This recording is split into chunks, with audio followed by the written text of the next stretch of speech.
जब एक नबी ने पूरी कौम के बुत तोड़ दिए, लेकिन क्यों?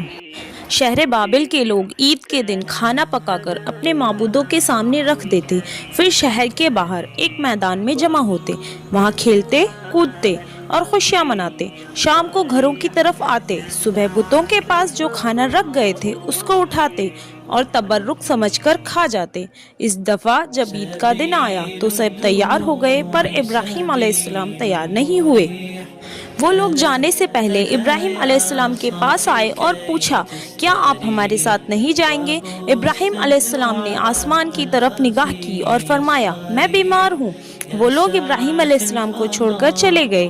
फिर इब्राहिम अलैहिस्सलाम उन बुतों के पास गए, देखा कि उनके सामने खाना पड़ा है और उन बुतों ने उस खाने को छुआ तक न था। इब्राहिम अलैहिस्सलाम ने उनको मुखातिब करके कहा, ये इतने तरह तरह के खाने तुम्हारे सामने पड़े हैं, तुम इसको खाते क्यों नहीं?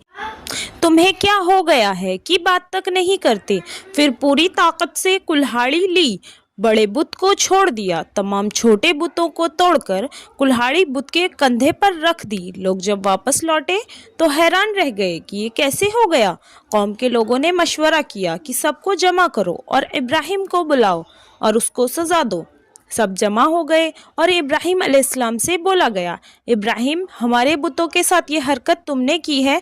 इब्राहिम अलैहिस्सलाम ने जवाब दिया, ये काम तो इस बड़े बुत का है, मुझसे क्यों पूछते हो? तुम अपने माबूद से क्यों नहीं पूछ लेते कि उनके टुकड़े टुकड़े किसने उड़ाए? इब्राहिम अलैहिस्सलाम की ये बात सुनकर वो लोग सोच में पड़ गए। फिर कहा, ए इब्राहिम, क्या तुम्हें इल्म नहीं कि ये बोल नहीं सकते?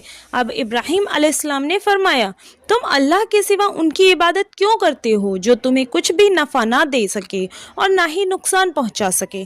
ताज्जुब है तुम पर और उन पर जिनको तुम अल्लाह के सिवा पुकारते हो। तुम उनकी पूजा करते हो जिनको तुम खुद अपने हाथों से तराशते हो। क्या तुम में बिल्कुल अक्ल नहीं है? लेकिन सब कुछ समझने के बाद भी वो लोग अपने कुफ्र पर डटे रहे और इब्राहिम अलैहिस्सलाम को सजा देने का फैसला किया। लेकिन इसके बाद क्या हुआ? क्या उन्हें सजा दी गई? देखिए पार्ट 2 में। Subscribe for part 2।